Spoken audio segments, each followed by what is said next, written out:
Salam sejahtera dan salam Malaysia Madani. Pohon pepaya tiada berduri, tumbuh bersama bunga melati. Izinkan saya memperkenalkan diri, harap dapat menyentuh hati. Nama saya Ho Jin Chong dan berumur 12 tahun. Saya berasa amat bangga kerana saya ialah anak didik SJK Johor nombor 4 yang terletak di Bandar Kuching, Sarawak. Kod sekolah saya ialah YCC 1209. Pada masa lapang, saya suka melakukan aktiviti yang bermanfaat, seperti membaca buku cerita. Hari ini, saya akan berkongsi tentang sebuah buku cerita yang bertajuk Rajin dan Berdedikasi, dengan perasaan yang gembira. Buku ini membincangkan tentang kepentingan sifat-sifat rajin dan berdedikasi dalam kehidupan kita, sama ada dalam pelajaran, pekerjaan dan sebagainya. Buku ini dituliskan dengan gaya yang mudah difahami.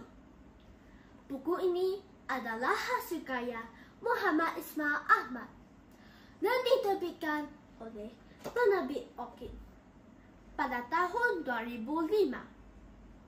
Buku ini mempunyai 60 halaman. Marilah kita mengamati dan mendalami buku ini dengan lebih dekat lagi.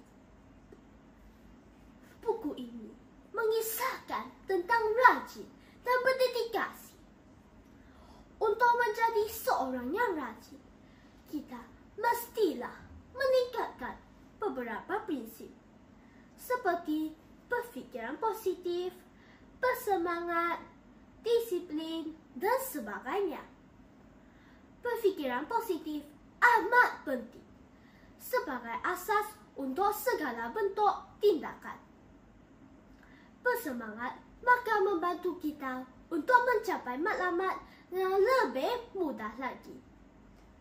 Contohnya, pelumba mestilah mempunyai semangat yang tinggi untuk mencapai kejayaan. Disiplin dalam berinteraksi dengan orang lain boleh membantu kita memupuk hubungan sosial yang baik. Impian menambah kerajinan ialah kecemerlangan.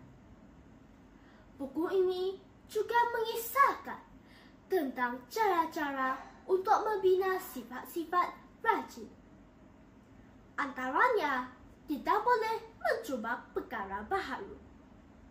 Contohnya, kita boleh cuba ahlikan tugas seketika dengan melihat suasana luar, berita, bersukan dan sebagainya yang dapat mengembalikan semangat kita. Selain itu, kita mestilah membuat kerja dengan ikhlas. Contohnya, kita tidak boleh memperkecilkan setiap bantuan yang telah dihulurkan. Akhir sekali, kita haruslah memelihara kesihatan kita. Contohnya, kita boleh pergi ke taman untuk berjogging dan bersenam. Buku ini juga mengajarkan kita tentang kerajinan berasaskan perancangan, perkembangan semasa, cita-cita, disiplin, pengalaman, ilmu, dan tanggungjawab. Pekerjaan yang dirancang akan mendapat masa hadapan yang cemerlang. Secara keseluruhannya, Rajin dan Berdedikasi adalah sebuah buku yang sangat memberikan inspirasi dan motivasi.